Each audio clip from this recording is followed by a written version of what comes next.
Burundi tumurungika muri Tirikiya. Amaze kuja muri Tirikiya kandi abantu baze kuri YouTube badufashe, abantu baze kuri YouTube bagira ba partage, bagire s'abonner, subscribe, nibaza ko atanomwe Ariyo atarabikora, agire subscribe. No munsi nta nkuru nyinshi dutebamwe, dufise amakuru menshi cyane yo kuvuga, bajiyo kabisa, bajiyo dusangiriza inkuru zitandukanye. Nuko turungika umupeti muri Tirikiya muri equipe itwaye ni Marathia Sport, ariko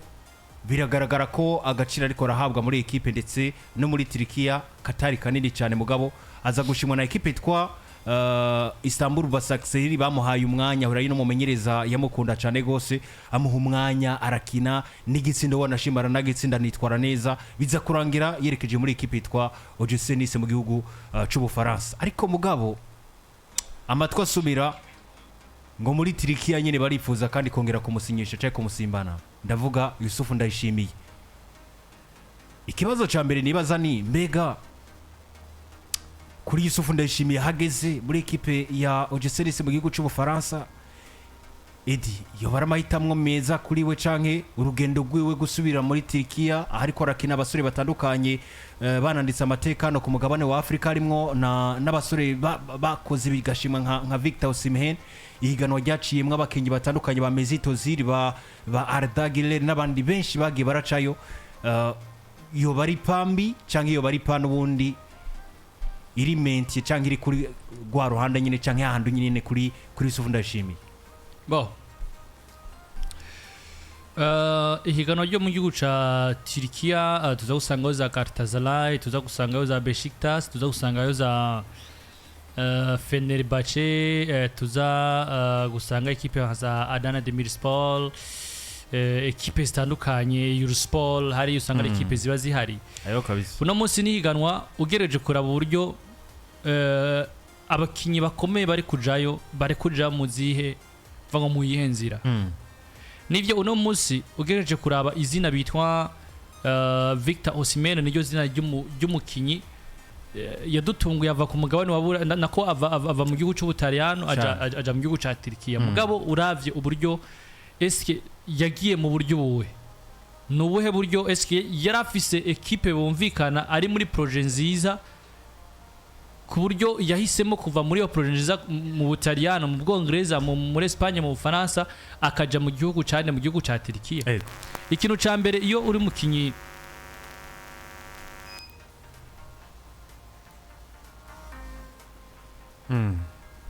akona kwati ikintu ca mbere iyo uri mukinyi akiri muto nka Yousuf Nyage, iyo uri mukinyi akiri muto nka Victor Osimhen, wewe erega hari cyo yaramaze kuba koraboro. Victor Osimhen haro trace yarafise ku mugabane wa Buraya, nukuva kuja nivyo kuja muri Tirikiya ntabwo ari kure cyane n'ama champion atanakomeye. Wewe nizina afise ibimesha makuru byo biraja kurondera novango eske Osimhen nike kintu gishasha yakoze muri inde muri equipe ya Garatasarayi, ni Garatasarayi, sivyo muri equipe ya Garatasarayi. Mugabo zorabe mu gihe ari mu mvune, mu gihe atacu yakoze mu kintu runaka, Osimhen ntava nk'uburyo yavuga muri Napoli. Yousuf Ndayishimiye numwe muri mu bakinyi tubonamo kazoza ku mupira w'amaguru hani wacu kwanza. Uburyo rero ari gukinishwa muri Ojusenise, imvuna agira, umwanya ahabwa, ikibanza ahabwa, se no munezero usanga afise ku mafoto nimba ubugeze kuri level yo kwambara icyo no kwita kapitana y'umugwi nka Ojusenise mu gihugu c'Ubufaransa. Ukiva mu mvune ugashika wambara igitambara, ukiva mu mvune umumenyereza akumva ko yo gutanguza mu kibuga. Hariho icyo no kwita ikibanza kinini uba ufise mu iyo projet runaka,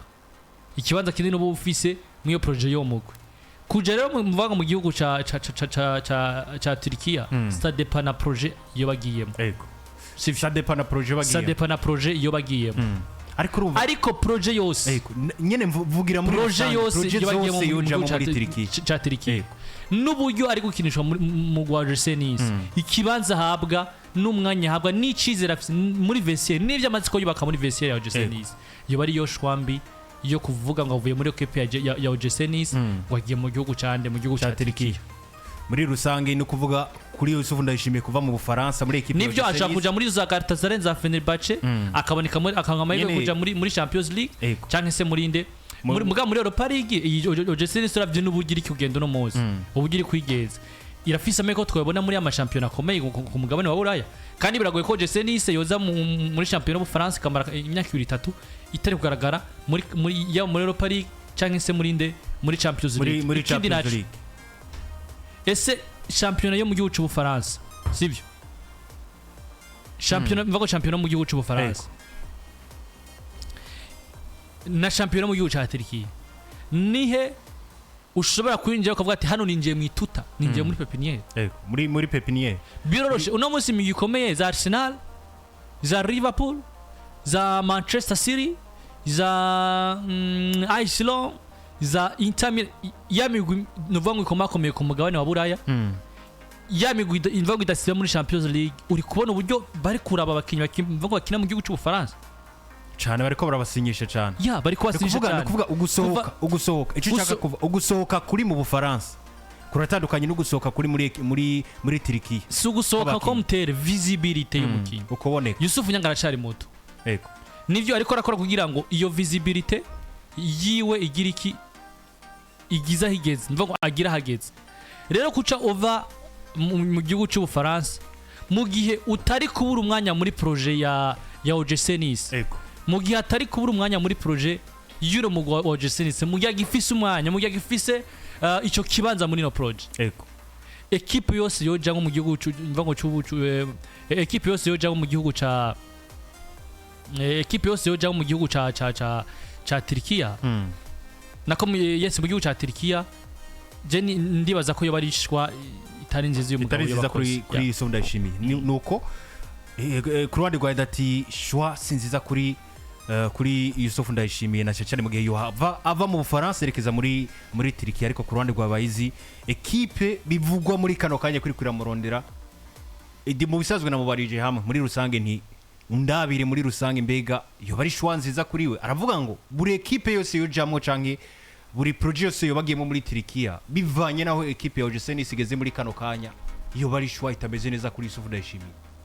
equipe rero muri iki gihe bivugwa ko irondera Yousuf Ndayishimiye ni equipe yitwa Garatasarayi muri Tirikiya ku ruhande rwawe nkabayizi Beni Beritra nawe ni kubibona Yousuf Ndayishimiye basubiye inyuma kuja muri equipe nka Garatasarayi ava muri equipe nka OGC Nice nibiko biravugwa muri kano kanya reka mbashimire cyane kandi ngushimire ku ijambo mpaye ariko mpa amasegonda make mbere ko mbandanya ijambo mpa amasegonda make yaguhaye akibazo kabisa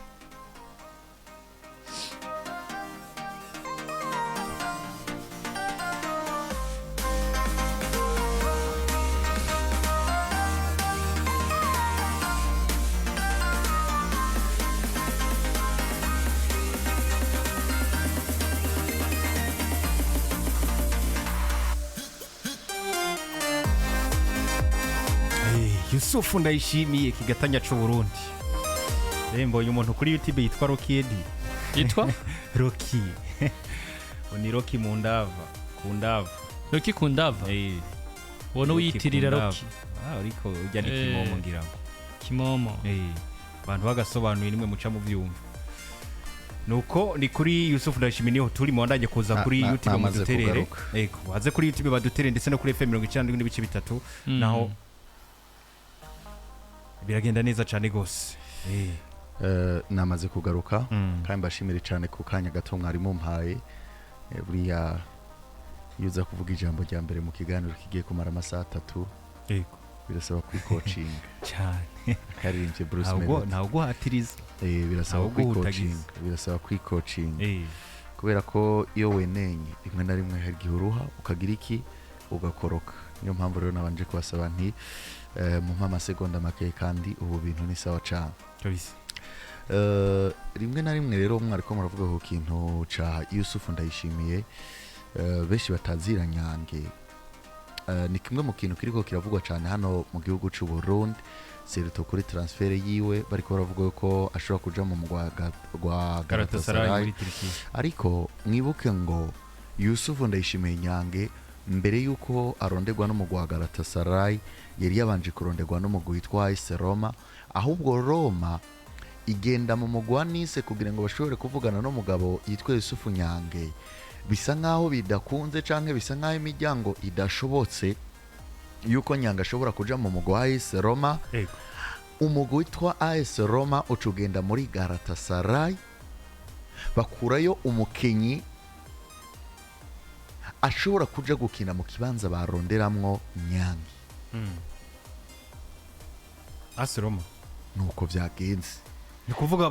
babonye Nyage batamurose batirika tuje tuja muri ekipe ya Garatasarayi. Nukuvuga ngo AS Roma yabuze Nyage igenda muri Garatasarayi gukurayo umukinyi, nuko Garatasarayi nayo ibayeho ivuga ngo uyu mukinyi yakiniye Istanbul Besiktasir, hanyuma twe Garatasarayi tukaba buri mwaka tuja muri UEFA Champions League, indoto z'uno mukinyi ni izihe? Nyage nk'uno munsi yaba ari umukinyi w'umunyabrazil, Nyage nk'uno munsi yaba yari umukinyi akomoka dufate nko muri Norvege, yaba yari umukinyi akomoka dufate nko mu gihugu c'Ubwongereza, ntabwo yari kuba aronderwa n'umugwi witwa Garatasarayi. Yo ni analyse yiwanje. Ntabwo yari kwaronderwa na Garatasarayi. Nivyo ari gukunda. Nivyo ari gukunda kaza kuronderwa na Garatasarayi. Garatasarayi ikintu ivuga guti. Bati mbega uno mukinyi mu mateka yiwe aramaze gukina Coupe du Monde, bati wapi? Igikombe c'isi. Uyu mukinyi aramaze gukina Champions League, bati wapi? Eske afisa amahirwe azobangana gute yo gukina UEFA Champions League nimba UEFA Champions League ariganwa abona nk'indoto ziwe? Ico kintu uracumva cyane. Nukuvuga bace bafatirira hajya nyine ufise intege wifuza gushika. Ico kintu uracumva? Ndacumva cyane. None bahita banagenda bakaraba bakavuga ngo mbega uno mukinyi arafise amahirwe yo gukina igikombe c'isi? Ubwo kuza muri Garatasarayi biraza kuba bimubuza kutaja gukina igikombe c'isi? Sinzi kico kintu cumva. Nk'umukinyi yarasanzwe akina muri Three Lions, umugwi serukira igihugu w'Ubwongereza, akava muri ariya mahiganwa 5 akagenda mu higanwa ry'icumi na rimwe ryo mu gihugu ca Tirikiya. Uwo mukinyi deja aba yiyatse amahirwe yo kuzokina igikombe c'isi nk'ica 2026. Nuko nyene mugo uyu munsi Garatasarayi irashira amaboko mu mifuka ikavuga tuko biri kose uyu musore tumuhaye amafaranga aruta amafaranga yarariko arahembwa muri OGC Nice. Deja tuzoba tugize iki? Deja tuzoba tukoze diri nziza entre yacu nawe. Ikindi naco Garatasarayi mwiriya migwi yose iri mu gihugu ca Tirikiya n'umugwi ufise amahirwe y'ibice 75% buri mwaka yuko uno mugwi ushobora gukina kwa mutwara igikombe UEFA Champions League. Gutwara igikombe n'ibice 90%. Igikombe cyo mu gihugu ca Tirikiya n'ibice 90% uno mwaka ariko. Hanyuma ikindi naco ugiye kuraba Garatasarayi irafise abakinyi do classe mondiale, irafise ba Kim Ziyech. Nimba Kim Ziyech ravuye mu mugwa Chelsea akagenda kinjira mu mugwi witwa Garatasarayi, nimwumve ko iyo transfer itokunda ya Nyage ava muri Nice yinjira muri ekipe ya Garatasarayi. Muri ekipe ya Garatasarayi bafise amazina akomeye. Basije Alvaro Morata. Nimba Naples iyo shobora kugira gutya ikarondera umukinyi ashobora kuza gusubirira uwitwa Victor Osimhen, hanyuma uwitwa Victor Osimhen bakamutanga akagenda mu mugwa Garatasarayi, wumve ngo n'umwana yitwa Yousuf Nyage birakunda. Ikiba gisigaye natwe nk'abamenyesha makuru tumaze kumva yuko Nyage avugwa muri Garatasarayi muri AS Roma, twakoze iki? Irondera ryacu rigarukira nimba umumenyesha makuru avuze ati Yusufu ari kurondegwa na ekipe yitwa Garatasarayi, twebwe natwe nk'abamenyesha makuru bo mu Burundi twakoze iki canke twarondeye iki kujanye na transfer yiyo? Naho rero ngeze kuvuga ngo Edi yakubwiye yuko niba namutahuye neza yakubwiye yuko gusubira muri Tirikiya bikunda, ariko yoba subiye inyuma bivanye na hageze nje kukwereka entere za Garatasarayi na entere za Yousuf Nyage canke entere za Garatasarayi, aho yiyumvira kuri Yousuf Nyange ikoresheje utuntu duto twoshobora kuresha Nyange footballist kema ushobora yuko dukunda yuko Nyange ashobora kuja muri Garatasarayi paraporo yo kuja gukinira umugwi witwa Nice cyane imbere yuko tubija ko nuko nuko imbere yuko uno munsi icyo dutereza kuca kuri turabano niyo enter y'umukinyi yego kuko erega turetse sinibaza ko no muri OGC wamo complication zo kurekura no musore nivyo ugereje kuraba mu gihe hari muzima numwe amasore baba bari muri projet zindani zuno mugwi mugabo no munsi migwi yo mu gihugu cyo Faransa uryo barera abakinyi uravye buryo OGC yaguze uno mugabo bita Yousuf Nyange ukareba uburyo muri Tirikiya Nyange yanse transfer mujana mu Rwanda warenze Renze yari sotso kina Champions League cyane aravuga ati no reka nigire mu equipe igiye gukina Europa League bitwoje senis ni nayo impumwanya imumwanya sivyo rero uravye buryo bamuguze n'uburyo Garatasarayi bari kugura abakinyi nivyo urukurara bamwe bakinyi bari kugura ku bw'intizanyo niki ariko benshi wanashima banasinyishije n'abasatirizi nagenda abona banasinyishije n'abasatirizi magahendora buryo bari kugugwa amafaranga bari kugugwa sivyo ndibaza ko mu gihe equipe ya Garatasarayi yoza avec tout son intérêt ku meza y'umugwa wa OGC Nice ni equipe mbona ko itohuza itogira iki itokuyumvira kabiri kurekura uno mugabo uno musore bivanye n'uburyo ino migwi y'ubu Faransa iri mu Faransa uburyo iba yiyubatse abakinyi uburyo ibakoresha uburyo ibishaka kubavyaza mu musaruro ico cyo twiyumvira hano rero yaba entere ya Garatasarayi iruzuye kuko ega bahizi yabigarutseko uziko no munsi Garatasarayi kutaja gukina umukinyi umwe umva nk'ubwongereza dufate nk'ubu nka Garatasarayi vyo igora kuja muri Man City ngo dukine Phil Foden naho Phil Foden iyo batari kuronka umwanya si machine ya Tirikiya kuko Phil Foden aravuga ngo ni naja muri Garatasarayi ndazosubira kunda biragoye ko boja guhanganira ku isoko ririko Mikel mvango Arsenal yinjiyemo kuri Mikel Merino ariko ari ikintu cy'agafaranga cyo batangira kuko ndavye n'amatransfer bakoze muri kuno kwezi kwa mbere nta muntu numwe bigeze bagura miliyoni nivyo agafaranga ko batangira mvango ko batangira bien sûr ivyo nivyo nakubwiye ati gendura buryo baguza abakinyi umusore basinyishije ni Ismail Jacobs bamukuye muri Monaco bamuguze miliyoni 8 bazana Alvaro Morata kuntizanya bazana n'umusore yitwa Mario Lemine bamukuye muri equipe ya Yoba none baza ko no munsi Jeselis yofata Nyange ngo mushe muri Katazare kuntizanya reka ivyo ukunda hari uriya musore adusubiza ifoto ya Nyange niho ni myuka iduga ni nyinshi kabisa za Nyangezo ni nyinshi cyane adukubita ifoto ya Nyange kabisa kandi yanavyitwayemo neza uyu munsi mu gitondo reka nibwirire abantu bariko baradukurikirana kino kintu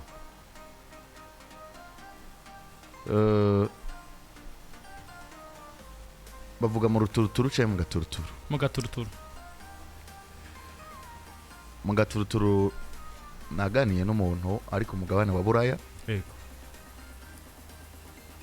yegereye bino abo biraba ni Yousuf n'abamuhagarariye cyane ni bimurabi Yousuf akasa kazi kiwe ni staff yiwe y'abamuhagarariye cyane Yousuf Nyanga byumva nk'uko aya makuru y'ingene araza kuba yumviriza avyumva nk'uko uri karatwumviriza muri kano kanya vyumva sinzi kico kintu gitahura Patrick umukinnyi hariya ku mugabane wa Buraya arakina bamuha akanya gato ko kuganira n'uwo bita agent wiwe akamubwira ati hari abantu donc ni business hari abantu batwungukiye amafaranga ya naya nabasabye inzu yigenga barayemera hari abantu batwemereye umuduga hari abantu batwemereye yuko umwana wawe numara kurangiza ibyo gukina kesa swa uno munsi canke igeje bazomuha izi avantage hari abantu batwemereye nationality ya kiriya gihugu hamwe ugiyeyo numara kuronka nationality bizoba bimeze kuno hari abantu batwemereye yuko umuryango wawe bagiye kuronderera visa wose uze kuba mu gihugu c'ubwongereza bemeye yuko uwo muryango baca bawuronderera nationality nka kuriya kwande kwa Edward Kamavinga mu Faransa uri kubitabo kuvuga kakubwira ati ibi byose twe bamaze kubiduha birakwiye izo nizo deal umukinyi cavuga ati ndemeye hanyuma wa muaja ashagenda akabwira club ati namwe babemereye bino babemerera ibi ni mu muduhe kabisa gende tanga faveur muraza kuba mwongotse yego hariya n'aba professionnel ariko hariya n'aba professionnel ntibamwimana bajya ajya ama equipe ariko mugabo biravana nabona projet bamufise kuko nta mukinyi numwe ehera nta mukinyi numwe ugira ko projet atabishaka kinyamwuga nase PJ wewe umunsi yo kubohera ngaho utabishaka ngo nuko bagufise muri projet ariko bivana n'ama equipe amwe ko hari equipe ziboho umukinyi yashaka gusohoka bakamwangira kwaso nibibaho Frakide yonge ni bamwanki muri Barcelona no ntibamwanki ahubwo niwe yasi we yaranse kandi umenye ko ni Frakide yonge yanse kabisa erega raba isi y'umupira w'amaguru kuva yabaho isi y'umupira w'amaguru kuva yabaho leta niyo yankira umukinyi guhindura club ntabwo ari club ishobora kubuza umukinyi pere leta y'igihugu ca Brazil amubwiye ati ntupfu uvuye ngaha mu gihugu ca Brazil akarorero bashaka kumukina nta numwe abaho ku isi nta numwe uwundi mu mateka ya football bavyankiye ni Eusebio yakiniye Benfica legend y'igihugu ca Portugal na legend y'umupira w'amaguru ku isi leta y'igihugu ca Portugal yaramubwiye ati uri bani gusohoka igihugu ugiye gukina hanze wewe uri nka ambassadeur w'iki gihugu niwe ngwanyi dufise ubwirizwa gutanga ibyishimo ku bene igihugu mu gihugu ca Portugal ngo akarorero Arikene n'ivyakunze kava muri Tottenham yego wanashima we kuri Arikene nta nico equipe ya Tottenham yamwishuza Eden Hazard n'ivyakunze kava muri Chelsea yego Cristiano Ronaldo n'ivyakunze kava muri Manchester United na muri Real Madrid vyarakunze kwava uno muskoro Parma Chelsea yo mugumya ngo nuko yasize yasinya amasezerano yo muri 2030 nimba ari na 2030 ibibaho birabaho ahubwo gusa ico equipe gusa biravuga ngo zana clause liberatoire kugira ngo mutwara none ntuvyumva ko bikunda umuntu yagukeneye ni wumva yuko bikunda no clause liberatoire hagaze ku miliyaridi wo mu gihugu cyawe kivuze ati ibi ntibizokunda urashobora kwitwara ukagira iki nibindi nyene biragoye no kutsinda igihugu sinzi kico kintu cyo mugabe yari amategeko ya kera football ntibari bwa revolution rero wumve ngo nta club nimwe ku isi ishobora kwimana umukinyi n'amategeko mu mupira w'amaguru arabivuga arabisobanura arabisesangura neza kuri ico c'amakenga yuko baba bamufise ko projet bashobora kumwimana na Reniyoro yaragiye ari umwana muto warire bamwima Real Madrid amutanga kwa Manchester United ubw'inyungu ziwe n'inyungu za club sinzi kico kintu gitahura cyane ni Edi mukanya cyo tuja muri analyse twihweje equipe canke squad bafise bano basore ba Garatasarayi kuvuga ko ico kintu c'ababa begereye umukinyi uburyo umukinyi agurishwa abaganira nabo ndakutse ko Victor Osimhen inyuma yo kuja muri Garatasarayi akamenya ko agiye muri Garatasarayi ku ntizanyo cyane umwagent we yaramwimye muri Chelsea ku ntizanyo yaciye amwirukana tigenda ndakwibutse Ronald Arojo muri FC Barcelona muri break mu karuhuko hazi ko ngeje amasezerano hirya yejo kandi n'ibintu vyabaye Danzini Somen yaganira na Barcelona ubwiwe Danzini Somen abiyongeje amasezerano kuba Barcelona nta kariro bataravunikisha indigo apana kariro oya sikuva nka kariro ahubwo ivyo Barcelona yaganira n'umuaja wiwe si ivyo umuaja we yaje kubwira Ronald Arojo ariko bijya ntibabibona kuva kera oya nico gituma Deco nayo na rapporta none yo mujama ko tuganira ibi nibi kandi tumva ko biri mu nyungu z'umukinyi gutu umukinyi agiriye reaction mu nyuma wegereye Ronald Arojo aravuga ati ujya mwabagabo ujya mugabo amakurusi yatanga benavuga ko Ronald Arojo no munsi batarubanye neza n'umuaja wiwe aravuga ati gute ko munkure muri equipe y'indoto ifise ko projet mugabo ugasa n'ugomba konsora unyereka ko ataka kwicaranye rimwe na Ronald Arojo bwiwiwe amwumvisha ivyo bari uburyo bamukere muri projet Barcelona umusore abaye yemera ati ndaje nsinye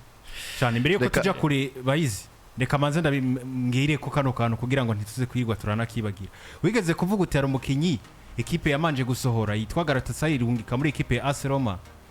kugira ngo bace baza kwiyumvira kuri Yousuf Ndayishimiye uwo mukinyi abantu bamenye yuko yitwa Victor Enoch Nelson asanzwe afise imyaka 26 n'umunya Denmark yahora akina muri kijya kibanza kuko bashobora gukina muri defense cyangwa kuri nimero 6 uwo ni umukinyi yamanje gusohoka muri equipe ya AS Roma wibandaniriza amakuru rero atambaye ibutura ari gusa ibyo sivyo kabisa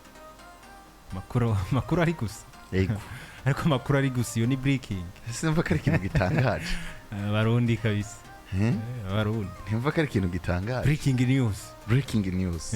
muri classic sport ariko mu Kiswahili bakivuga gute makuru atambaye ikabutura canke mu kidaga kanje kwitiza mutama hariya ndavuga mu Kiswahili bya bitutsi byamura nibyo twaba twinjiye termiravutse amakuru atambaye ikabutura ariko ibintu sivyo oya nivyo misi wazanye ikintu ngo abantu bambara igikabutura ngo n'ikigori mu mufuko aya ni amakuru atambaye ikabutura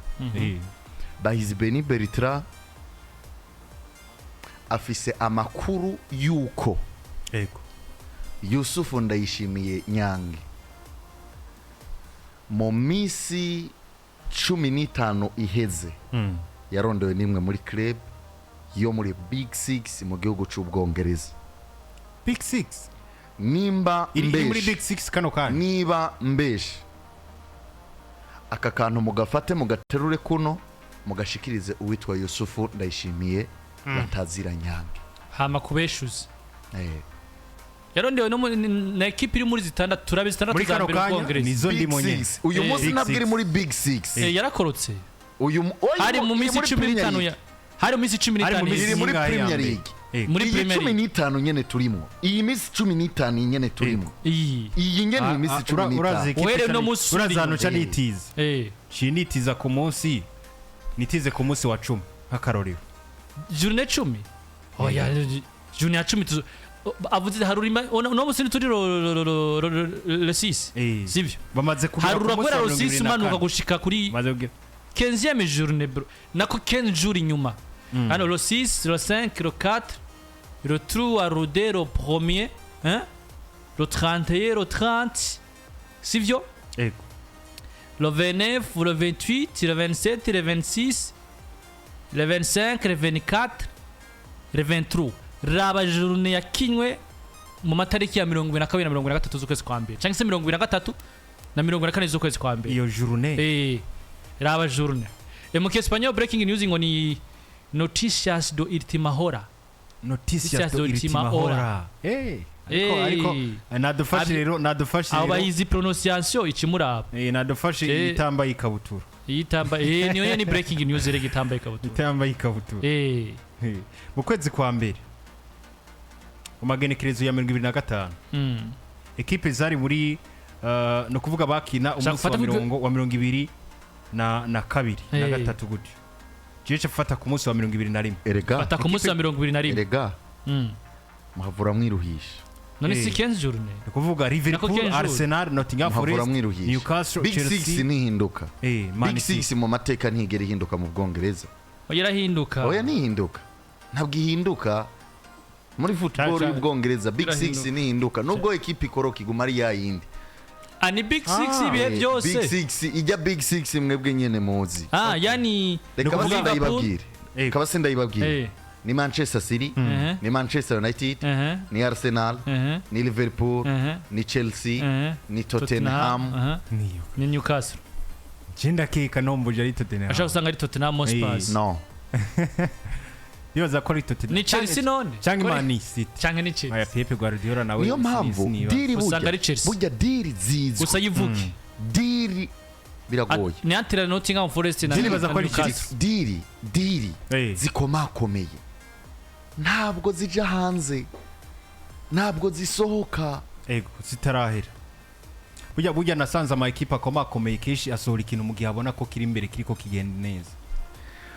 nagire mbabwiza ukuri iyo Manchester United dandaza Kobe Mayino wari kumusubirira ni Yousuf Nyage ibi mbivugiye kuri micro za PG muri Manchester United iyo Manchester United dandaza Kobe Mayino wari kumusubirira ni Yousuf Ndayishimiye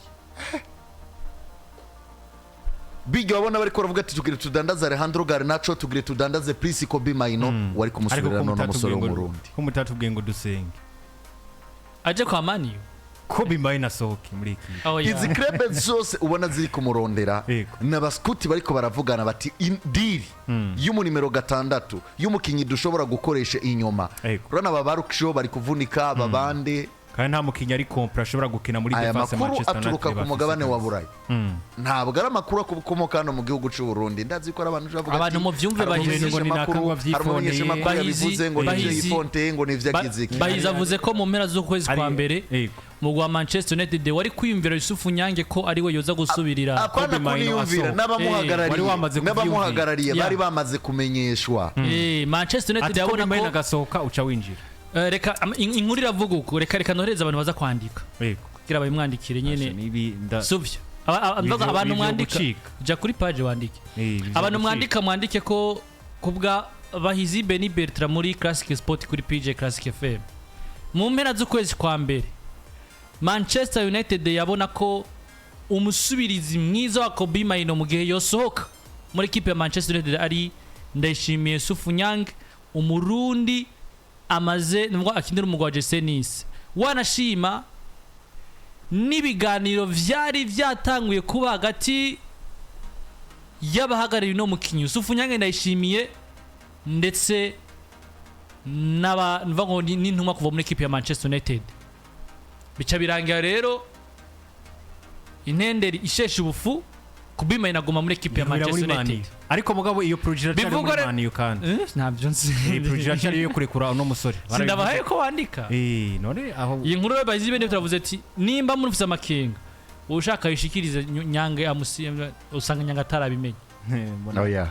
iyi nkuru arayizi yarayize ategerezwa kuba inkuru arayizi ushobora guhishwa ikintu cya Manchester United okay tugaruke gato bashaka bakubite ikintu bita surprise turavyinjiramo navyo reka gatonya tumaze tugaruke ndi muri equipe ya Garatasarayi imbere na mbere tumaze turaye project kuko iya Manchester United nivyo ntiyakunze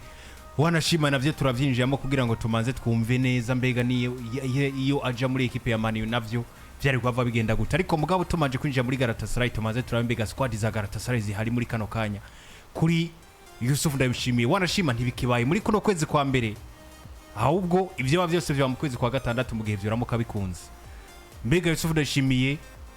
kuja muri equipe nka Garatasarayi bivanye n'abakinyi bafise muri kano kanya muri squad bafise uravye na projet bivanye n'abakinyi bariko barasinyisha ukaraba projet baba bafise muri Garatasarayi bari mu kibanza ca mbere hariye muri Tirikiya iyo baramahitamwo meza kuri Yousuf kuja muri equipe nka Garatasarayi canke se kuronka umwanya ko ari navyo yagiye guhanira kwari navyo yagiye agwanira muri OGC Nice sinakubwiye nturi kubibona mwe nakubwire ejo ahubwo umusore agira ibintu nk'ivyo je mba nanamwemera ni sawa ariko yicungereye niwe ari seriye kiretse mu memene ibanga yicungire hariya kuri YouTube niwe aba ari seriye ndaje ndabe nta n'ubonye bibaye reka twibadaniza ariko mugabo iducugaruka hano vyihuse ni kuri urumva rero Patrick bo kandi mvuze inkuru ikomeye cyane ni irakomeye sana kabisa navuga ngo mvuze inkuru ikomeye cyane kimwe gusa ndazi yuko nyene bayikina atari kinyoma nta kibazo kuba abantu baza kuvuga ati none se ibi bintu birakunda Yousuf Nyange imigwi idandaza Tirikiya na Champions League na Europa League yaramaze kuba imubona yaramaze kuba imushira muri plan umugabo aza kubagura miliyoni 40 cyangwa 50 prito muguza kumugura miliyoni 40 cyangwa 50 bari tayari ushobora kumwongoka ko zindi 40 cyangwa zindi 50 vyoroshe numwe mu bakinyi beza kandi bakiri bato très discipliné bameze neza cyane mu higanwa ryo mu gihugu cy'Ubufaransa ikindi naco ubona yuko ariko kandi uwongere ko ari mu migwi imva ngo anakunzwe no muri vestiaire kubona keshi no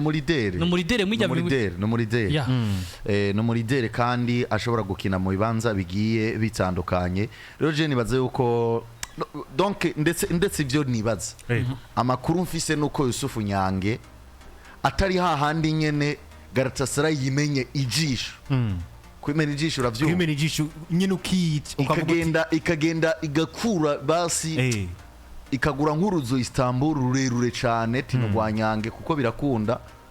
ikamuha ibintu novuga ngo birenge bya bintu bya resista vya mirenge bimwe uvuga uti bimwe byananira kudasenda wumve ngo bimwe ico munanira kintu kirakunda wumve ngo ico kintu kirakunda Neymar Junior yumvise miliyoni naberetse impamvu gikunda naberetse impamvu gikunda ntibavuge ngo urumva ngo yobasubiye inyuma oya yovuye mu iganwa rya gatandatu ariko ku ruhande canke rwawe ntiyobasubira inyuma oya muri Garatasarayi no avuye muri OGC n'isi niyo basubiye inyuma ahubwo nuko iyi migwi itagira proje zamaho ico conyene erega ico nyene ico nico kinagoye kwa basubira inyuma ico conyene kuko kintu gihari Garatasarayi kugoye bikizanira uwundi mwana muri business babonye utabungukira biraguta kandi gutaye ikindi naco nutogwa na Manchester United cyangwa nutogwa na Chelsea wisanga muri Istanbul hari wavuye nisi ishobora kuguta ugatogwa na Lorient ntubusubira inyuma ikindi naco ugatogwa na club igwa reka ikindi naco uno musi Nice muri projet yabo bafise bo barashaka resista des semaines 3 semaines Yousuf Nyage ari mu mvune yava mu mvune akagaruka bakamuha ikibazo muga muri Garatasarayi naza mvago hamwe uburyo ariko mvago ari kuba muri OGC Nice aribwo bibandanya bamwe muri nde muri hamwe uja muri Garatasarayi mvago akabandanya hura mvago navye bazo vy'imvune mes chers amis coba ikibazo sinibaza ko Garatasarayi yo mwihanganira nkuko iyi ekipe ya OGC Nice mwihanganira ivyo amaze guha OGC Nice ni vyinshi garagaje kuraba ivyo amaze guha OGC Nice ekipe imaze kumuha na ibihe imaze kumuha kuko burya ikintu ca mbere mu kukigeranya uvuga uti ivyo ekipe yatanze ku mukinyi ni ibi ivyo umukinyi yatanze kuri ekipe ni ibi ndagoye nk'akarorero bamuhaye umwanya wo gukina no pana ngo bamuhaye umwanya wo gukina Nice yaguze Yousuf Nyage ku maintere yabo cyane cyo kintu cumve yego ivyire kiremvestisa uwo munsi bamudandaje boronka nko kugwiza kabiri ivyo bamuhaye yego cyo kintu tucumvikane ko ngo si wa mukinyi asa n'uwahomvye cyangwa asa n'uwahombeye club yego murumva ko hariho na club yitwa nka Manchester United ishobora kumwifuza mu misi 10 iheze yari yamaze kwinforma kuko bica kuri Gmail ya club cyo kintu sinzi ko abantu bomve nivyo mercato muri Central Champions muri Tirikiya mubona umusore ameze gute mwotwishura kuri utu tubazo vyogendo kuno United kuronka Gmail ya Manchester United professionnel ya ma equipe kuronka Gmail ya Manchester United bakubaza bati umukinyi wo mu Burundi yitwa ko bimeze gute mubona iki niki kugezaho equipe ifata icemeje kuvuga ngo nitudandaza Kobe Mayino turazana umurundi ahagarare mu mwanya we kimwe mu bintu ubona yuko nuko tutaragira nko mu gihugu cy'Ubwongereza kimwe mu bintu kiriko kiragora n'amaklebe mu gihugu cy'Ubwongereza mu Bwongereza niho hantu hasigaye hari inkino nyinshi ugasanga aba basore bakomakomeye dufate nka ba Monsara bakinira Egypte bahari igihe bata aya maklebe yo muri Premier League bakaza gukina nk'igikombe ca kane kandi mu gihugu cy'Ubwongereza naho baba bariko barirukanga ku gikombe ukwezi kwa mbere kwa kabiri kwa gatatu kwa kane ugasanga ico gihe ari amaklebe bariko birukanga ku gikombe nabonye na bamwe banavyidoga bati abakinyi bagenda hageza ko tubakoresha sinzi umukinyi ninde vyigeze kwa muri transfer wiwe bana ko propose ati kane ntujayo kwa Erik ten Hag yigeze kurondera ico kintu yarigeze kugikora Osimhen oya ntabwo ari Osimhen yarinde sinzi umukinyi w'umunyafrika bigeze kurondera avuga ati muri kontra imbere ko tuganira vyinshi uremera ko muri kane utazojayo so ati jewe yarindika ndakuja ku equipe nationale ati iyo transfer umukinyi sindi kwibuka gusa vyarabaye vuba sivyo vyarabaye nje gituma rero rega intere equipe yose yogura Yousuf Nyage niwe intere ubwo ari Sadio Mane yari Sadio Mane yari Sadio Mane habaye conflit y'abakinyi ba Liverpool na Jurgen Klopp aho Jurgen Klopp kabisa yakritise kandi aravuga ati kino gikombe naco kimaze kuko twe abakinyi tuba tubahemba tuba tugira iki tuba tubakeneye cyane bakagenda gukina kino gikombe natwe tuba turiko turirukanga ku bikombe bizimvye cyane niko baca bamwereka ico gikombe ca kane ingene cavutse ni ca kera amateka gifise ahubwo banamwereka ko ico gikombe gikenewe cyane kuko ari kimwe mu vyerekana abo bakinyi baja ku mugabane wa Buraya n'ibindi vyinshi Jurgen Klopp wibuka yigeze kwinjira muri conflit y'ibijanye n'intunganyo y'iganwa rya kane ndetse hari n'abakinyi benshi banamwatatse bati burya gusuzugura kandi mugabo ugaca wumva ko ero ari ikomeye gose ushira hejuru ni ibintu bidakwiye kabisa. Rero ibi ni bimwe muri biriko biravugwa kuri Yousuf Ndayishimiye aha hantu mu Bwongereza muhibikiri gato turaza kuhinjira gatoya tumaze tugaruke gatoya inyuma kuvya Yousuf Ndayishimiye muri Tirikiya mbere na mbere. Wavuze ngo kuja muri Garatasarayi birashoboka ndetse n'ivyo bari nabi kuri Yousuf Ndayishimiye bivanye n'ivyo yohabwa n'ino equipe ya Garatasarayi, uretse ko kandi bimwe mu bintu Idwana Shima nawe nyene yashimikiye ko avuga ko ari bibi ari uko kimwe mu bintu vyo bimaze kugaragara ari uko abastari berekeza muri Garatasarayi canke muri izo equipe zo muri Tirikiya kongera kumubona za shininga ku mugabane wa Borari kino kigoye ndetse n'abajami Vardi Bariyo muri Garatasarayi hari abasore nka Hakimu ziheje kwibaza ko bazosubira kugaruka ngo ashobore kuronderwa na equipe nka Chelsea nka Manchester United usanga bigoye cyane. Ariko Edi nibaza rero muri squad ya equipe yitwa Garatasarayi vy'ukuri Yousuf Ndayishimiye yoba hafisa akanya bivanye n'aba bakinyi hagati bahakina. Kiri ico kibazo ca mbere nibaza nimba aramutse afashe ingingo yo kuja muri Garatasarayi yoba ari ingingo yo mufavoriza canke yo muha wa mwanya yagenda muri OGC Nice arondera ahunga muri Tirikiya, kuko ikintu ca mbere catumye ahitamo equipe ya OGC Nice suko yarabuze equipe ya Lens yari gushobora kumusinyisha ndetse yari mu kibanza ciza yari kumufasha gushika muri iyo higwana rya Champions League. Ariko mugabo aravuga ngo hako sinya muri Lens ndemera kuja gusinya muri equipe nka OGC Nice dushobora kuja kurondera na ico kibanza cyo gukina muri championnat ca muri championnat d'Europe ndavuga Champions League, ahitamo kuja gukina muri Nice. Nibaza mbega muri equipe yitwa Garatasarayi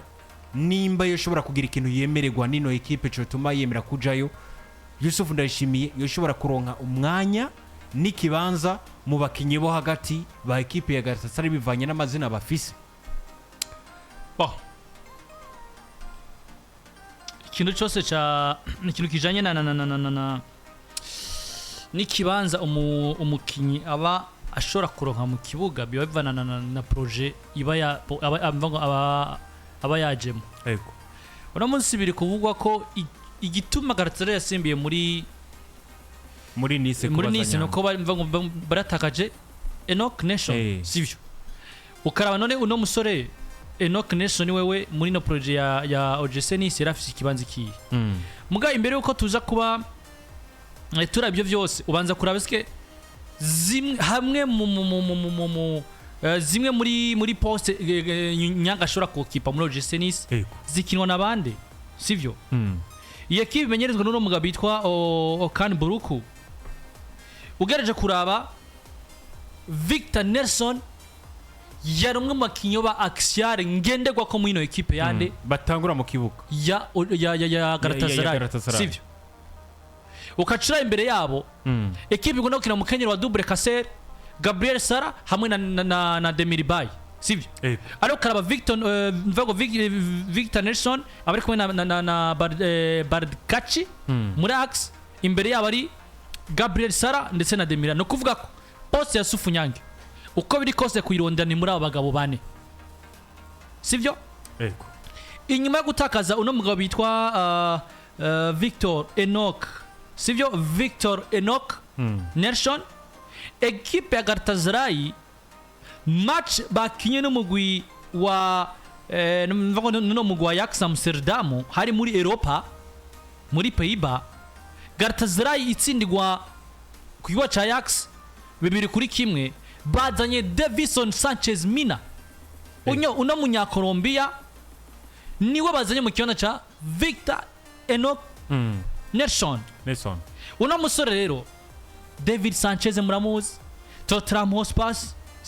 sivyo meme ni equipe yande ya Ajax Amsterdam cyane ku myaka 28 bisa nkaho uno musore ari wa musore mvuga ngo ubona ko uno mugabo Okan Buruku mvuga ngo asubiza mvuga agomba gusubiriza nande nuno mugabo Enoch Nation yagiye muri equipe ya Ishilom sivyo. Ariko nibaza ko bivanye nuko twumva canke naho yaciye ndetse ni yari kwaraja wavuye muri za Tottenham Hotspur werekeje muri Tirikiya numvumenga uri kurasubira inyuma ni vya bindi sivyo. Ukacuraba match yakurikiye batsinze umugwi wa muri Super League batsinze umugwi wa Gianzet ibitsindi igitoro kimwe ku busa. umukenyero wa 3-5-2 wabona ko axe ya 3 n'ubundi Bardaki kuko afise ikibanzo uyu mugabo bijya byose kuza muri equipe ya Jesenis ntabwo yo baje gukura ikibanzo cyo cyo musore witwa Bardaki swate no kuniganira ikibanza muri axe no mugabo witwa David Sanchez twabona ko imbere yuko kandi ngo Nelson kerekeza muri AS Roma uno musaro yari nk'umudubire wa Nelson muga nta mwanya yarafise uko biri kose Nyange yari kuza muri system yo kuza kuronde guhiganirwa ikibanza nande David Sanchez umunyakolombia akina mondial umunyakolombia yakiri muri equipe tuno yakiri mu mvango muri pressure ya Premier League David Sanchez ni izina rikomeye afisa ka experience ko ma equipe akomako ni izina rikomeye mu gihugu cya Tottenham Hotspur ariko mugabo nyine ariko arakura Nyangara cyari mu banzureke manze meze banzureke manze meze amabahita cyavuka byumva nukuvuga ko biri kose yari kuba aje muri equipe ya Garatasarayi aje kurondera umwanya vyakunda ko kumva ko agira iki vyakunda ko ashobora gufata umwanya mugabo yaza kurondera mu bandi kuko umva ko nivyo première choix ya Garatasarayi yari sohotse Nelson mugabo afise David Sanchez tudapendere tusemo sentiment David Sanchez no mukinyi nivyo Tottenham Hotspur umva ngo uburyo imisokoro yawe irahera muri projet runaka beka ngomba kuva mu iyo equipe ukaja muri equipe ya Garatasarayi kandi kuva muri Tottenham Hotspur uja muri Garatasarayi nivyo uvuye muri Premier uja muri Tirikiya mugabo mu gihe bisa kubenga uri kurava muri project ni imyaka irikira 2028 irikira kudahwa project Tottenham Hotspur irikira mudahwa iki mudahura kwa Garatasarayi yo ni réussite kuri gusumba uko cyumva ngo imudahura kwa Besiktas par exemple nuko nyene kuko ni equipe wanashima muri kampanya yamba rero Yousuf Nyange numwe makinyi beza vraiment bahari ku mugabane mu gihugu cy'Ubufaransa cyane beza iyo bari mu bihe bibi muga twongereko ikibazo c'imvune za Yousuf Nyange shobora kuba uko nise yo mwihanganira niko Garatasarayi yo mwihanganira avec ni nyubako yande yurambwe bitwa kandi boruku aho niyo je mfitiye amakenga ese wewe nivyo uzoza unigane ikibanzo gitsindira ucuja mu mvune inyuma indwi zitatu David Sanchez usanga yafatishije bahijana bigarutseko biroroshe hano muri Garatasarayi ko bazana akana kavuye muri academy yabo cikakanya Tirikiya kakosubirira ukaja hanze nuko tugaruke gatonya rero bahizi muri Premier League kugira ngo dutere twegera imbere kuri no nkuru ya Yousuf Ndayishimiye ndetse n'ino ma equipe atandukanye ariko aramurondera kuja muri equipe rero nka Manchester United uvuye muri equipe ya Jesenis mbere na mbere twe tuvyumva nk'iterambere ku mukinyi twagiye turabona nandi mazina ava mu Bufaransa yerekeza muri Premier League ndetse n'ibintu abantu benshi bosengera bati uvuye muri Nice wisanze muri equipe nka Man U biroroshe cyane ko equipe nka za Real Madrid za Barcelona n'andi ma equipe akomakomeye kurondera mbega polyvalence Yousuf Ndayishimiye muri iki gihe bivanye n'ukuntu asanzwe akina vyari kumworohera kwinjira muri zijya squad za canke muri ijya mikino ya Ruben Amorim ndetse ubonye ko bimayino yasose muri equipe ndetse na Alejandro Garnacho bivuga ko ashobora gusohoka nabonye n'ubuheruka vyansabwa ko asohoka aje muri Italy kubera ubu amafaranga yasavye ngo y'umushahara yari menshi hanyuma baravuga bati ntaho dushobora gusinyisha muri squad y'uno mugabo Yousuf Ndayishimiye yari gushobora kumara iki cyambere Manchester United nibo uri kubona inyubako zayo no mugwi ukeneye abakinyi bashobora kwitoramwo ibisubizo uvuze ngo kwitoramwo ibisubizo mva ngo Manchester United umusi niri kure kugura buri mukinyi wose bashaka kuko bari kuri bar yabo y'ivyo bahemba ivyo binjiza ndetse nabo bafise kivuze ngo Manchester United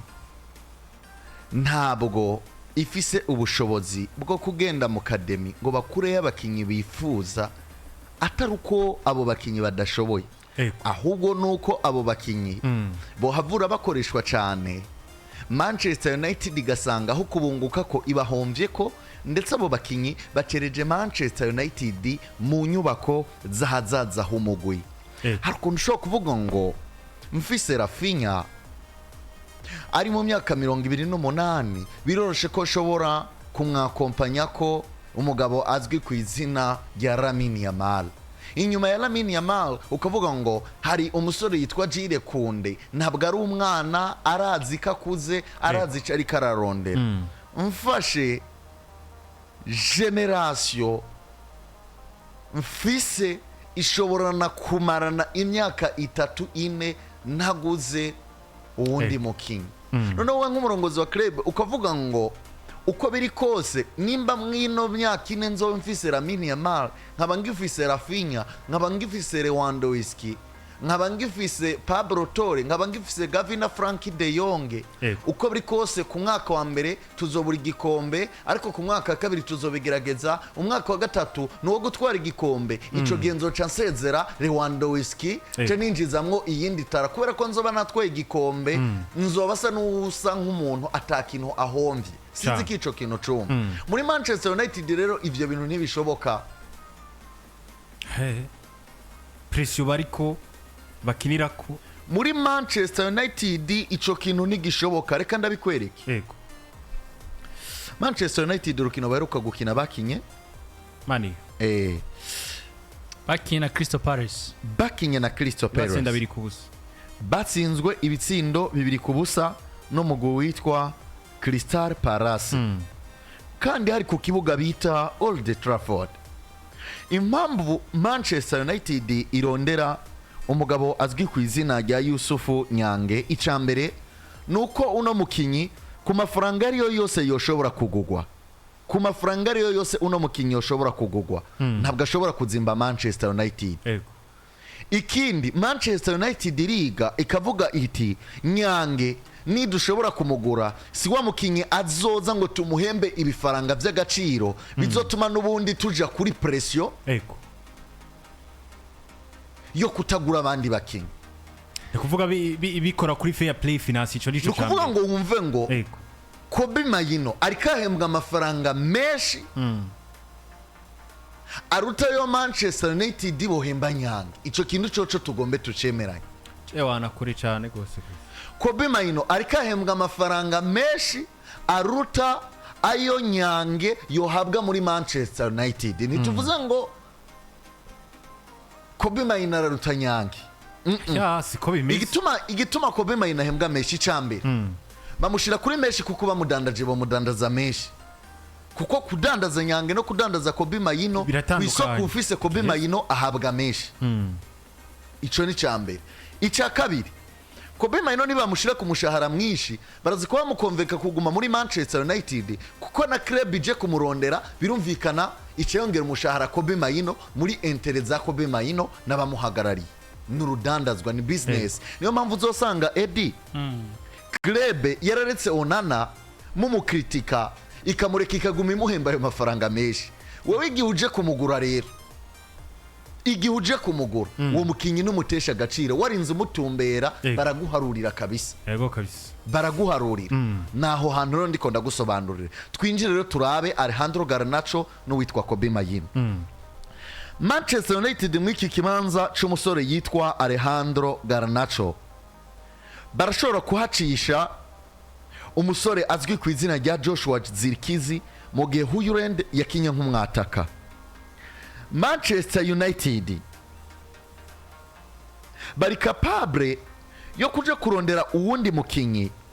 akina inimero ndwi kuko ugiye kuraba ni Manchester United uruhande rwa nimero 9 bisa n'ivyase Joshua Zirkizi ndetse na Rasmus Hojlund ntabwo batanga icizere basica kazoza. Niba abakinyi bashobora kutaguma muri Manchester United bakadandazwa kandi Manchester United ikunguka sinzi kico kintu cuma. Uyu munsi Hojlund ashobora kudandazwa United ikunguka kuruta uko bomugumana kuko kumugumana cyane bisa nkaho Hojlund ritme bari bamwiteze ko muri Manchester United atayazojako turavye ivyo amaze gukora Manchester United n'umwanya amaze kuronka. Meme na Joshua Zirkizi abantu batanguye kugira iki kumudutako cyane. Si n'abantu batanguye kumudutako uri kurabona ko services za Joshua Zirkizi na Rasmus Hojlund kuri Ruben Amorim zitari gufatiswa nimbura mose ashaka gufata shwa ya match ya Crystal Palace uzikora atakitsinda ukena kwitsinda umusatiristwa Joshua Zirkizi na Rasmus ukacwataguza hanze bose ukacabose ubashiranze ukacufata kopi ukacumuduza. Ego na Mosi Kobe ariko akinisha nk'umusatirizo gusumba ko kinje nk'umuorganisateur mbere batanye bamukinisha kuri 10 ibi navyo ni message musohora muri Manchester United isohora Kobe ntabwo ari kumukunda ni boss akabwira ati Eddie uzoca muri classic sport amuha ucukora classic vibes ariko no muri vyuka kare uzohaca hanyuma muri classic sport ukamara birashoboka bindira birashoboka none ko tumeno nobona kari birashoboka bosi afisemo avuga ati Eddie ndabona muri vyuka kare na content ziwiwe kabisa vyogenda neza gusa ikibazo banze kuraba eske je ndakora vyuka kare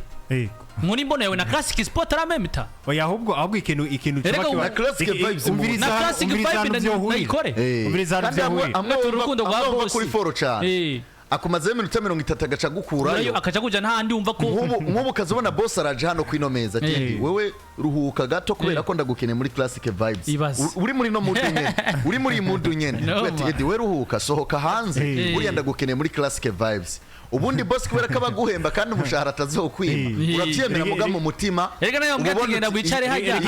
ati renda utonda wicare hajya ntukore nzoguhemba ikibazo edi nuko cyazana nkundi muntu agaca mwicareka hano agaca mubwira ngo we ngo cuza wicare hano edi ngo nawe araza kuzarafasha mu bindi bigane nukuvuga abasana uri kora gusohora muri ico kintu ni mu bwenge ni cyakinde nariko ndakubwira bano rero n'aba professionnel Ruben Amorim abwirizwa gukora ibintu bisa nk'atari karicarika Kobe Mayino kugira ngo aba boss bamubone mu kibuga nabonye Manuel Garte yamaze gufata nimero 6 reka nkuganirire gusa kumushira hanze reka nkuganirire histoire ya Nyange muri Manchester United baje kumera nk'abayihisha mugabo ni histoire ya vrai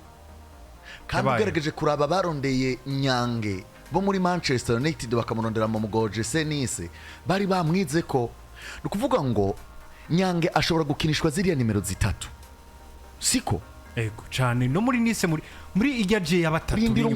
rindira nkundire niwe mukinyi ariko arafitinga sana mu gufata abakinyi bakomakomeye bo mu gihugu cy'Ubufaransa na umusore akinira umugore Olympique de Marseille ba Mason Greenwood n'aba bakinyi bagiye batandukanye bakinira Paris Saint-Germain ni bari nyene nukuvuga ngo mwiriya defense y'abakinyi batatu numwe mu bakinyi bariko baragira iki barafitinga hanyuma ugiye kuraba kandi Ruben Amorim niwe mukenyuro akunda raba kuriya mwanya wa nimero 3 aca hazana Reniyoro muri Axe hanyuma Reniyoro ari foro muri Axe kurushuko ari foro akinye nk'umupisto cyane na cyane inyuma imbere ahuye n'abakinyi bafise inguvu urabona ko Reniyoro kwa Crystal Palace bazo ngo yarabahagarika ivyashoboka n'ivyakora ikindi kiri mu mutwe wa Ruben Amorim agasore Reniyoro wo mu France ntaho turanamubonera mu gihugu cy'Ubufaransa urumva ikindi naco kiri mu mutwe wa Ruben Amorim nuko avuga ngo nimfata Yousuf Nyange nkamukinisha ku nimero 3 hanyuma ari Magoya agahagarara hagati yabo bagabo Reniyoro akaba ari kumwe nabo ndagomba nje muri defense ya A4 canke Reniyoro yicare Lisandro Martinez igihe azoba yaje nzoba mfise shwa defense nzoba narayubatse nzoba mfise Nyange nzoca ndekura Magoya agende ngaride Reniyoro ngire Lisandro Martinez abo bagabo bashobora kuzoma vyose mugihe na Ruksho ico gihe bazoca bamubwira bati wewe sohoka hama bace bongerezamwo tara zibiri cyane ndavuga ku ruhande rwa Nyange mu dubrire wiwe bace bongeramwo n'umukinyi ashobora gukina ku nimero 3 bamaze kugira ivyo bace bongeramwo n'umuaxiare umwe batunga abaxiare 3 canke 4 ngo babiri bo mu kibuga n'abandi babiri bashobora kuba bari kuri bench ico ni kimwe ica kabiri Manchester United irashaka kugira abakinyi babiri baba nimero 6 ba vrai mugihe witwa Casemiro asa n'usohoka muri Manchester United hamwe Nyange yoza agakorana na Ugarte Bruno Fernandes yoca ruhuka kuko ico gihe Kobe Mayino azoba afise shwa yo gusohoka canke yo kuguma muri Manchester United muga Enrique Casemiro bazoba bamuhaye ubutumwa ati wewe ugomba kaja muri Arabia Saudite baramaze ubutumwa bwo arabufise kandi umunsi ntizeo uno munsi nuzenya Cristiano Ronaldo muri dossier amaze gutanga muri Al Nassr harimo yo kuzana Enrique Casemiro kandi umunsi wibuke ko Man U burya Man U iri mu migwi bari guhura n'ibazo vy'inyubako mugabo iri no mu migwi iri ifise warning ya fair play financial fair play nico gituma uzamva ngo Kobe Mayino yavuze muri projet zo gusohoka muri equipe ya Manchester United Alejandro Garnacho yavuze muri projet zo gusohoka muri equipe ya Manchester United sivyo Mari Diaruniko badakoroka ba Rashford bararungitse reka genda urabe muri Maguire mvuga dufate Maguire ugenda urabe muri Lisandro ugenda urabe muri aka gasore Reniyoro ndiko ndavuga abakial ugenda urabe kuri Manuel Ugarte nta mukinya akina role zibiri nka Yousuf Nyange bafise nta mukinya uvuga ngo nimba Yousuf Nyange nimba numva ngo ntanguzi axe ya Lisandro par exemple cyangwa se Maguire na Yousuf Nyange nkagira ikibazo cha Ugarte ndafise guca ninjiza Lisandro Yousuf Nyange akaduka kuza gukasa kandi akabikora neza cyane gose yego kandi ikindi naco kuja muri equipe ya Manchester United bo nivyo nta Champions League bagiye gukina kuko ni equipe tubona ko biragoye kuno mwanya uno makaboneka muri Big Four ariko bibiri mu kibanza ca 14 mugabo uronka visibility kino cambere sivyo uronka visibility ndva ko visibility kino cambere kandi Manchester United arundirwa na Crystal Palace arundirwa na Crystal Palace ni vya bindi twagarutse reka inyungu ya Nyange yo kuja muri Garatasarayi ni Champions League nuko nyene Migana ni Champions League gusa. Mugabo umenye ko nimba no musi muri Man imaze kudodora kujyango wa Nice, Rome ikamaze kudodora ku mujyango wa Nice. Hamwe Imana yo dufasha muri phase retour. Akagira ibihe vyiza gusumbana ni mvago na Fazare. Tukabona ico cyo consistency y'inkino za AS Roma. Muri Yousuf Nyange. Tushaka kumona mu mugwi ugiye kina Champions League. Rega nanasanze ndi bujya hari ukuntu imigwi ibiri korana canke irabira nako. Ugasanga nimba numvise ngo FC Barcelona rondeye umukinyi Real Madrid baragerageza gukurikirana umukinyi agomba kugira ngo Jeno ja muri AS Roma nako kugira ngo Jeno ja muri Man U AS Roma yandonde reka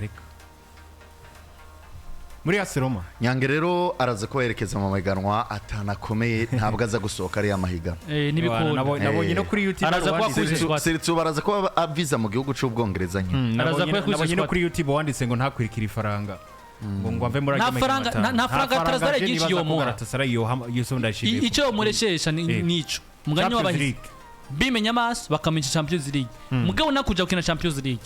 yaravyase kubikina mu Faransa muri Meza nimba ari ngo ari kiretse nimba abaje bageze mu Faransa bagahinduka bakabona ibindi mugabo nimba hari abantu bazi shwa z'umukinyi n'abantu bahagarariye Nyange shwa yarenze banse ndikubona ko niya ntuzenya niya Garatasarayi baterera hasi bavuga batoyemera rero kubwanye navuze nti iyo barishwa anariere mu gusa no urangiza kino kintu reka tucugare sirito ku macho isamwa mwagiye atandukanye muri buka Boyan Kirkice wa FC Barcelona ni umwe mu bana bari bameze neza novuga ngo mu mugwa wa FC Barcelona sirito muri za 2007 abakunzi ba FC Barcelona bari bamwishimiye cyane uriya musore ndetse bavuga bati uko biri kose entre ya Boyan twebwe turaza kuba tuvuga ko Lionel Messi ari umwana kuri we FC Barcelona bugiye prioriza Boyan Kirkice kurusha ko prioriza Andres Messi muga Boyan Kirkice bivanye novuga ngo n'amahitamwo yagiye agira mu mugo FC Barcelona baranamuhaye nayo mahigwe abo umukinyi wa mbere akiri muto akiniye Barcelona muri Ligue des Champions FC Barcelona mukinisha inkino 163 abatsindira novuga ngo ibitsindo bigera kuri 41 gushikaho imigwi mito man uriya kuronderwa na AS Roma agenda bibona nko kugira umukoshi muri football mu gihe uri umukinyi no kuri kwimana nimba ukurikirana football kuronderwa na AS Roma agenda bibona nko kugira umukoshi muri football mu nkundire mvugo bon maze cyo nirabira erega na Boyan Kirkice yarondewe na AS Roma kuvuze nabi erega na Boyan Kirkice yarondewe na AS Roma ikipe yase kukurondera guza urumva rero tumuronderwa na Brentford uyu munsi akagasore kahoze muri Juve kahoze agenda Kadibara kari he Dibara yaragiye kabisa Dibara we yabitanguye kuva kera attention Dibara tugende mu mateka turaba atari Francesco Totti nawe nyene Francesco Totti iriya club yayikiniye amateka yiwe yose nta indi club nimwe yarazi erega wumve kuronderwa na AS Roma aho bikuganisha mu gihe ubaye mwiza mugende muraba bamenyereza enda ubwiye mu gihe ubaye mwiza kuronderwa na AS Roma bigwa amahigwe yo kuronderwa n'imigwi yo mu Butaliyani abo vyayahaye rero tubwiye sivyo Roma uzobaze bayidinitseko bajya bagendeho kariyeri zabo zigeze ziri mu guhe Roma hari umupeti yakubise Copa America w'umunyakanada ndonderera izina giwe umunyakanada udushatsisha yari yambaye nimero 20 y'umunyakanada udushatsisha yigukubitira ibaro muri Copa America ndavuga nti uyu mupeti ntanabibabwiye ndavuga nti uyu mupeti w'umunyakanada muri Copa America yari man gasore kirabura karikarisha kutudred kaca kagugwa na Roma yo man narababaye kitwa gute ndabirasha reka ndakarabizi kakanya Canada kaguzwe na Roma ejo bundi kadutere Copa America turarira kagosha muri Roma ndabira ariko bavuze nabi basi oya no simvuze ukuri kwiwanje naho nyene kandi ndaza kuba ndabafakte kitwa kaguzwe na Roma Roma nyene ubona apana mugaba kambara 20 kuko kwambara 20 ni kambara 20 muri Canada wambara vene ni Jonathan David muri Canada Jonathan David warire niwe yambara 20 musore gusa ndabona ngaka kitwa Manukone Manukone ahubwo ni n'agafaransa sakanya Manukone n'umufaransa yitwa yakinye muri equipe ya Emmanuel Kwadokone avuye muri equipe ya Borussia kavuye muri Borussia Mönchengladbach ni Kwadokone nenda mwitiranje n'umunyakanada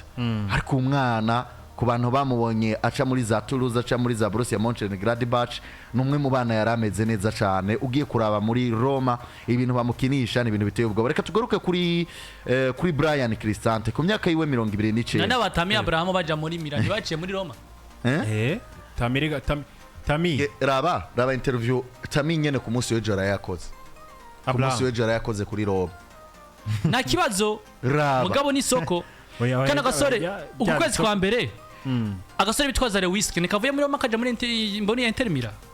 ukwezi kwa mbere Mario Hermoso navuye muri Roma aja muri Leverkusen mon frère abo bose n'abahava atari kuvuga ngo muri Roma babaye beza ahubwo n'abahava kugira ntibagashe amatara yabo ndabira none gutoba mubi muri equipe ya Roma ukaja muri Inter ndabira Stefan El Shaarawy umukinya kiniye Genoa umukinya ciye muri Monza umukinya ciye muri AS Milan umukinya ciye muri Monaco Roma imugandaza 2016 ava Roma subirayo mon frère iyi equipe kuyica na Mourinho yavuze ati iri equipe ni equipe y'abantu batazi baro ni equipe y'abantu batazi umupira ari Mourinho se jembeshe edarabitwetse kurondegwa na Roma uyu muhungu Tami Abraham yasinze double ijoro rya yatsinze double inyuma yo kuva muri Roma so rega bino bintu birabamo na facteur chance ariko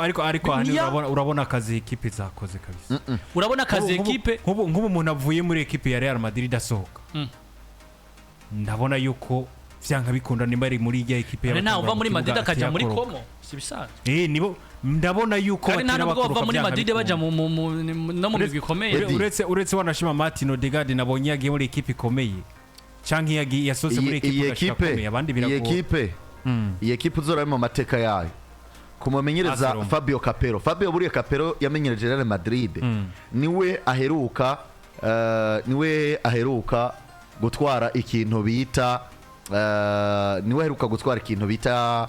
Serie A ari kumwe na Roma hari 2001 uyu mugabo Fabio Capello buriya vyarangiye agiye mu gihugu agiye kumenyereza mu gihugu agiye kumenyereza mu gihugu c'Ubushinwa nyuma yo guca muri Real Madrid no mu mugwa Roma mukanya ndaje mbabwire abakinyi 11 canke abakinyi bari babizi bagiye muri Roma tarazabo zikabagasha nubwo twogaruka ku bakinyi baruka gutwara igikombe muri Roma bose baragiye impene mwino minsi cyana burarenze mukanya tugaruka kuri ibi bintu vya Yousuf Ndayishimiye Bubete niyo ya mbere kiganye titushutsinda sace muri equipe yitwa Manchester United muri kano kanya nuko ku vya Yousuf Ndayishimiye bahizi yacisha mo aravuga ngo ico equipe yitwa Seromi kugira co nimbata canke hajya bavuga itoki kugira igitoki gusa oya pana kugira igitoki navuze nti iyo uri umukinyi komeye kurondegwa na Roma n'umukoshi ni nko guhura n'igihuna basi mu kirundi ciza oya